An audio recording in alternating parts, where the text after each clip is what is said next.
Hello, people of the internet, and welcome to another review here on Pez of the Mind. I am James Phoenix. He is Chris the Mole. I am Chriz, aka the Mole, award winner, here on Pez of the Mind, best of Pez. The award even says it itself. Thank you, everyone who voted. And yeah. And because today is, of course, a little later on, we're going to be talking about the this evening's pay-per-view No Mercy. We decided to have the wrestling theme going today. And we're going to start off right now by discussing the WWE and Jetsons crossover movie, Robo-Wrestlemania. Yep. The third of the WWE and Warner Brothers crossovers, following technically fourth after the two, were there two Scooby-Doo crossovers or just one? I can't remember. I think there were two. There was two. One where it was like in Wrestle City, one in Cars, and there was a Flintstones one. Right, so this is the fourth one then. So, makes sense. You can do the Flintstones in the past. You might as well send the WWE Superstars to the future too. Yep. And a lot of great superstars featured in this. Roman Reigns, Seth Rollins, The Usos, Alicia Fox, Sheamus, and of course The Big Show, who is the focal point. Yep, which was weird. Yeah, a lot of it. I don't seem to remember a time where Big Show was the major heel and Sheamus was the face that was the champion of the entire company. No. Which is how this presents itself, which is fine. At least then it's not as outdated. Yeah. Because it's something unique at the time. Mm-hmm. It's a little outdated because at the time, Seth Rollins keeps talking about how he's the architect and has the blonde hair, but it didn't come out until, at least here, it didn't come out until after he's turned face. Yeah, he was the undisputed future of the WWE. Yep. That got a little old, but it had a good payoff at the end. It did. To be fair, that is what his character was like. Yeah. And he was like amazing heel. Mm-hmm. I liked heel stuff. Yep. But yeah, it's in the future. It is. The basic premise being that Big Show, determined to get. Also, not worth noting, the normal people don't appear in this. It's true. In at least the Scooby-Doo ones, and I think the Flintstones one as well. Like there was no Undertaker, no Triple H, and stuff like that. I mean, I know you're gonna say, "Well, look, he was a robot." No, you know what I'm getting at. Mm-hmm. They didn't actually have the real ones, which they've had in all the other ones, so it was a little weird. It was. I think emphasis on current on this one. Yeah, I think Triple H is the only one that's actually been in all of them so far, because I know, other than him, I think he was the only one that was in both of the Scooby-Doo ones. Because Undertaker was only in the Cars one, I think. I don't think Undertaker was in the other one, because Kane was more prominent in the first one. Yep. Well, you did see him briefly, but... Oh, actually, yeah, and plus, not outside of Warner Brothers, of course, Undertaker was also in the Surf's Up one, yeah. Yes, as was Triple H. Yep. And it's weird that they weren't here for this one. Mm. It's even more weird because Vince is. Yeah. And don't get me wrong, I don't mind Vince, but if you're gonna go with the current stuff and then go to the future, logically it should have been the Authority, not Vince. You would think. But oh. Yeah. Yeah, they want to at least have Stephanie or something considering they decided, all right, we're gonna make this movie, we're gonna have a wide rotation of WWE superstars here. We're only gonna have one female superstar. I know, Alicia Fox, she's relevant. I like Alicia. She's a good superstar, I'm just saying. Not generally the most relevant female superstar in the company, even though she is one of the most long-running. It is worth noting, before you say just with her, they've done that in every one of the films, where you're like, oh yeah, Mark Henry, and like the Flintstones and stuff. Marvel Henry. They always have at least one that isn't majorly relevant, so they've got a broader scope. True. There's always a chance they could become relevant. That's true. They don't, but there's a chance they could. Yeah. Or it still delves into the history, because to be fair, she was relevant a while back. That's true. She was dating Noam Dar. No, I meant like when she was actually wrestling and was a champion and stuff. Ah.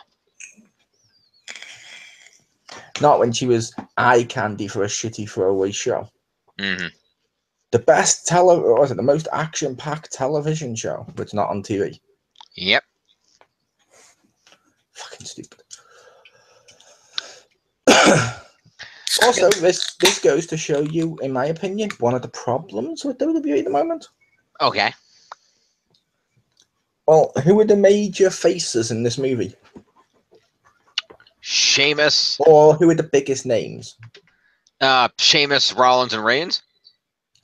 I would argue Sheamus, Big Show, and Rollins and Reigns, but yes. Okay, Big Show too. Yep. None of those were really that, besides the two Shield one, they weren't that relevant at the time of its release, at least here. True. Like, Sheamus is now in a tag team with Cesaro, The Bar, and stuff. Yep. Most of WWE's talent the last few years, like, I'm surprised Cena wasn't here, but yeah, for the last few years, it's been like Cena, who's now a part-timer. It's been Brock Lesnar, who's a part-timer. You've had Undertaker, a big name, who's a part-timer, as much as I like him. Jericho, who's a part-timer. This Goldberg, who recently just came back, who was a sort of part-timer temporarily, a temp part-timer.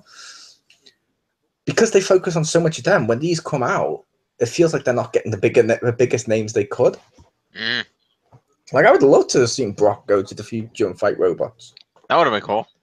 It'd be like Vince literally went on my fanfic.org account. I don't even know if that's a site. See, what should have happened?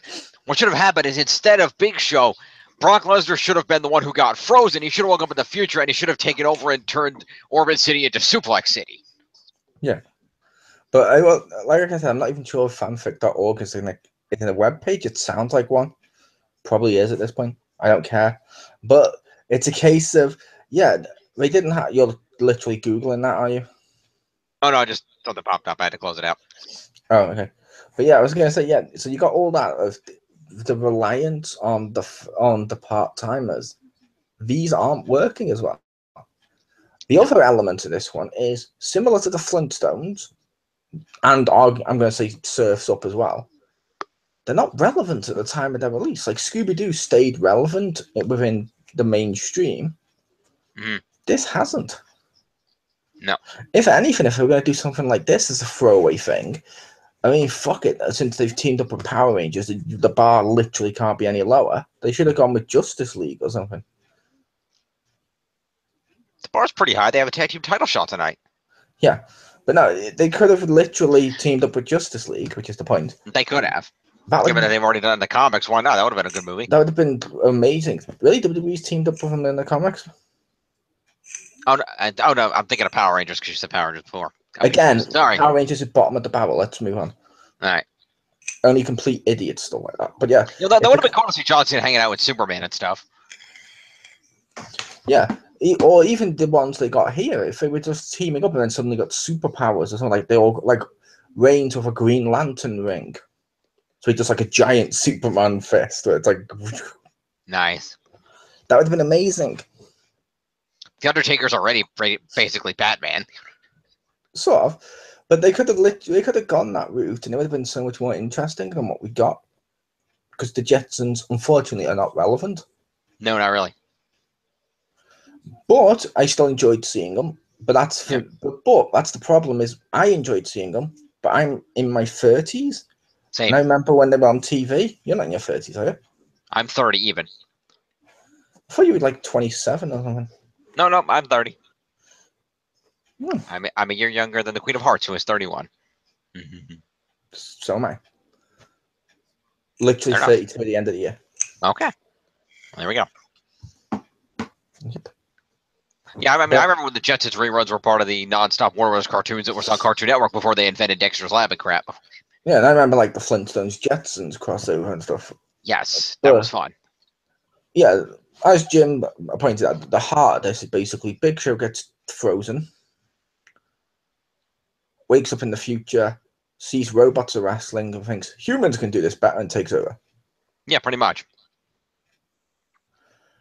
Which declares himself the world heavyweight champion of the world, which is redundant. Which is an interesting premise, but it's made completely silly or redundant by the end of the film.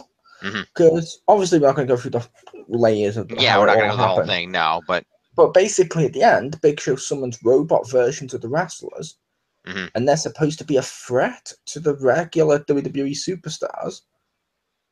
But literally, Big Show's just proven that WWE superstars are better than them. And Big Show's not champion. He's lost to Sheamus, who's one of the ones there. Mm-hmm. It makes no sense. That's a little weird. However, it is cool, like the bots of destruction and stuff like that. Yes.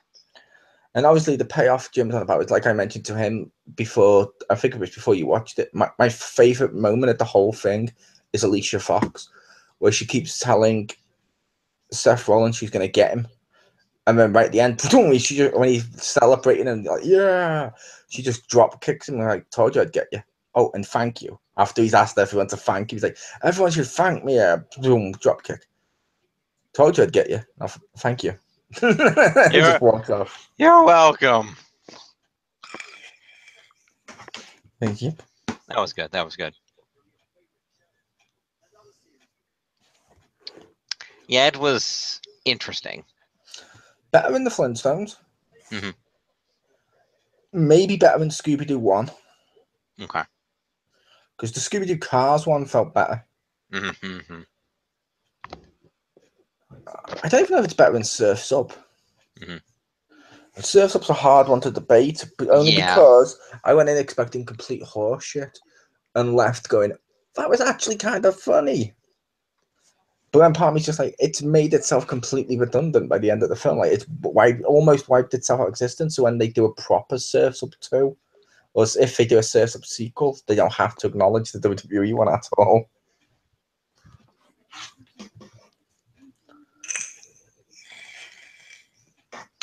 But yeah. Yeah, like I said, the robots were fun. Indeed. Like the bots of destruction and stuff, which is funny.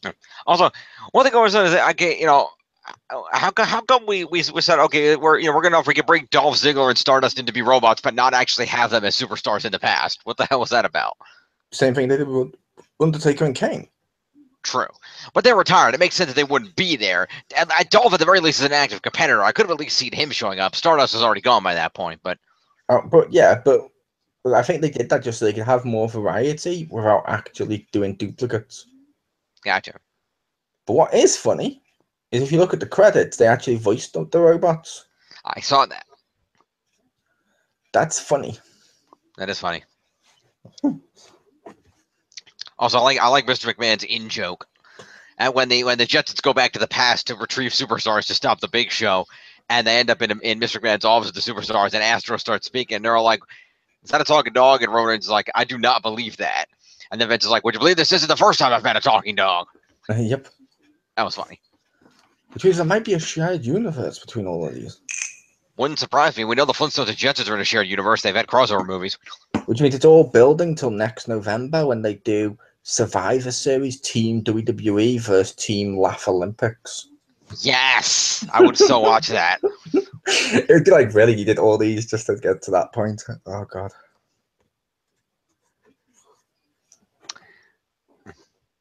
Which does raise the question of who they're going to do next. Because they're doing Hanna-Barbera cartoons. Yep. Yogi Bear would be the logical one. He's the one big name they haven't really used yet. Yeah, but there's not many humans for the wrestlers to interact with on that one. That's why I feel I'm like, Yogi? They could hang out with Ranger Smith. Yeah, but he's a bad guy. True. Well, then again, they could just do like the Surf's Up one where the superstars are animals. They could be like bears or something. Maybe. If they did that, they need to they'd probably go with something else. Like Happy Feet. It'd be the same as Surfers Up, but with dancing. WWE superstars hanging out with Jabberjaw? Yeah. It'd just be weird. Josie and the Pussycats? Yeah, these crossovers are just weird. They are weird. They're fun, but they're weird. WWE meets the Smurfs. Why not? I think Hanna-Barbera still owns them. I don't think Hanna-Barbera is Smurfs. Oh, okay. Because Smurfs was made from an old comic. Yes, that I know. I thought they were the ones who at least made licensed the rights to the comic to make the cartoon, but I could be wrong. That's what it's about. Like now, I don't think they have the rights. Ah, they lost it. Okay. It's weird with Smurfs because I think like with various other properties, if they adapted it, they won't own the rights. Fair enough. Snorks then. You're going with Smurfs rip-offs, why not the Ewok cartoon? There you go. But yeah. Indeed. But yeah, it was an okay story. Yeah. It was fun seeing the Jetsons again, but only if you're our age. But if you're our age, you're not necessarily rushing out to buy this. Yeah, not Because really. it seems like they pushed this to try and get the kids, which it's kind of The a double kids don't know who barrel. the Jetsons are. No. All right. Didn't Michael Jetson die? Yes. But yeah, there was other options. There's a load of other superstars they could have had. Yes. Like, ironically, in these, I wish they did use Miz more. Yeah. He was great with that Scooby-Doo one. He is. Because Miz is actually really good on the mic, obviously. And he's acted a bit, so it translates well onto this. Yes. Now, it is worth noting, in my opinion, the audio quality for this one was better than some of the previous ones. Mm-hmm. The reason I say that is, like, the Scooby-Doo one, in my opinion, the wrestlers sound like they were in a recording booth, and the Scooby-Doo ones are like professional voice actors. This one, it's more like blurred, so it's closer together. Just in terms of the quality of the audio. Yeah, I agree with that. And the animation's cool. Yeah, the animation looks good. It's not the only one that face palmed. There was always it's World Robot Entertainment, but the W in robot is silent. Yep. That was funny. Also, Mr. McMoon. Yeah. The weird problem with this, but I'll excuse it because they've done stuff like the Jetsons before. But the weird thing about this is Jetsons aren't relevant, like we said. So the only people who will watch this are people who have watched the Jetsons. That's the ones who are going to enjoy this the most. Mm-hmm. But yet they make it out like Elroy's always watched the damn the wrestling thing that's never been mentioned before. Yeah. That's weird. That is weird. But as I mentioned, they've done that before in the Jetsons and stuff. Like, oh no, I've always liked this insert thing here to the episodes about that. Yeah. It was part of their reason. It was part of what they did for their show because they wanted to make it all stand alone-ish. So you can watch an episode of the Flintstones or the Jetsons and not need to suddenly be like, oh god, I've missed 2 seasons. I don't know what's going on. Yeah. Which is normally good for something like that. It is.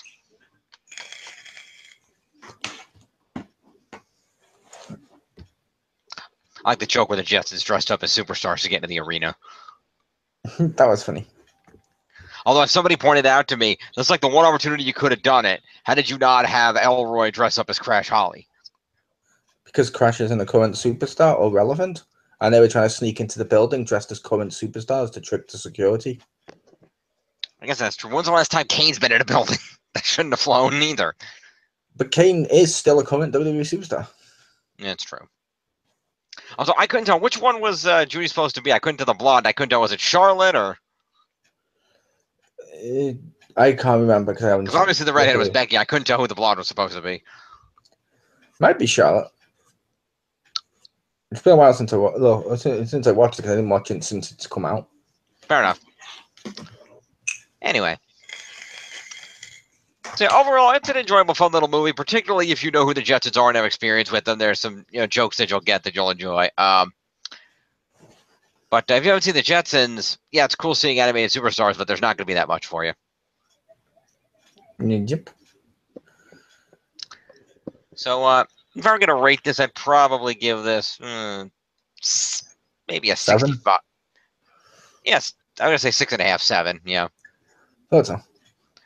I'm probably closer to 6.5, I would say, only because it's not a bad movie. Like I say, the voice acting is good. There's a lot of fun things, but that's because to me, it's because I know who the Jetsons are and I enjoy it. If you don't know who the Jetsons are, it's probably going to be like a 4. Yep. But still, if you can get a chance to watch it without spending money, it's not going to be a complete waste of an hour and a half. You'll get some enjoyment out of it if you know the Jetsons, but I wouldn't rush out and spend money on it. What about you, Mo? I'm probably going to give his a rent to see if you liked it. I mean, when it came to the Flintstones one, everyone praised it and stuff, but the Flintstones weren't relevant either. True. And it's like, well, you might watch and you might be like, well, I can enjoy it. It's not a hard concept to grasp. It's the future. So you can always watch it with the mindset of WWE's just going to the future, and this is a fun future story without really getting who the Jetsons are. True. So you might be able to enjoy it, but at the same time, I'm not going to say full on buy. I'm going to say rent it. Like Redbox or on the PlayStation Store or something. So yeah, rent it.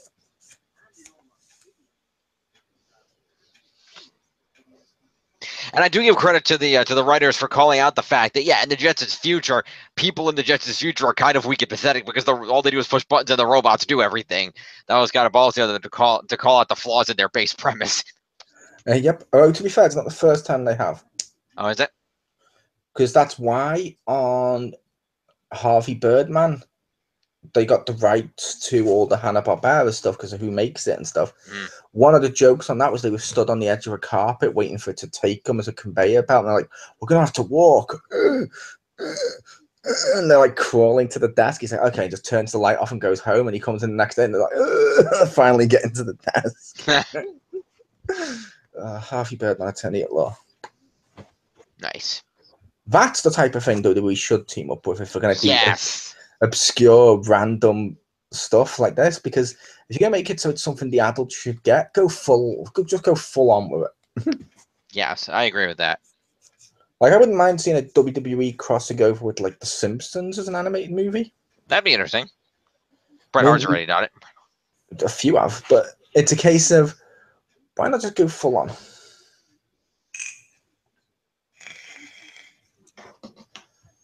I don't know. Which ones? What would you like to see him cross over in next, Jim?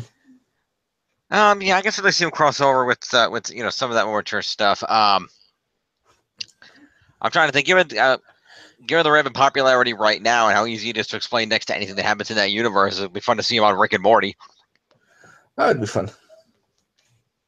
I do like Rick and Morty. Rick ripped open a wormhole, and here's some superstars. Yeah. You get a Morty mark out like he's a fan, and Rick being like, "Oh, really? These are the guys you're impressed with, Morty." It'd be funny. Yeah, I feel like they should do that. And if they're gonna go with the family cartoons, it should be something like The Simpsons. It's still relevant enough. Does that make sense? Yeah. But it's adult enough too that everyone will enjoy it. Yeah. Like WWE Simpsons would be amazing. Mm-hmm. Or if they're going to do this future thing, it should be Futurama. Yeah, Futurama with the Superstars would be great. Although they did. And it's not like they haven't already addressed that fact with the rigged robot fighting league. Yep. But that one was rigged. WWE Superstars are real. Oh, of course, yeah. I'm just amazed they managed to get them all into a recording booth to record an animated series long enough for them to not fight each other. I know. But if WWE taught me anything, it's whenever you have a dispute in life, if it's with your boss or love or whatever, punch someone. Yep. Be a star. Okay. Yep. All right. Well, this has been a look at Robo-Wrestlemania, WWE Jetsons crossover. Woo! Yep. So join us in a few hours' time following the upcoming No Mercy pay-per-view. That's pre-show is starting in about 35 minutes. And after the pay-per-view, we're going to be back here. And is Rick joining us tonight? I don't know. You normally ask him. Oh, okay. I'll find out. But anyway, at least Mole and I, if nobody else, will be back after the pay-per-view to go over the match results. I could just message you on Xbox. You could do that. But yeah, we will see you for the No Mercy recap after this. Yep. Peace.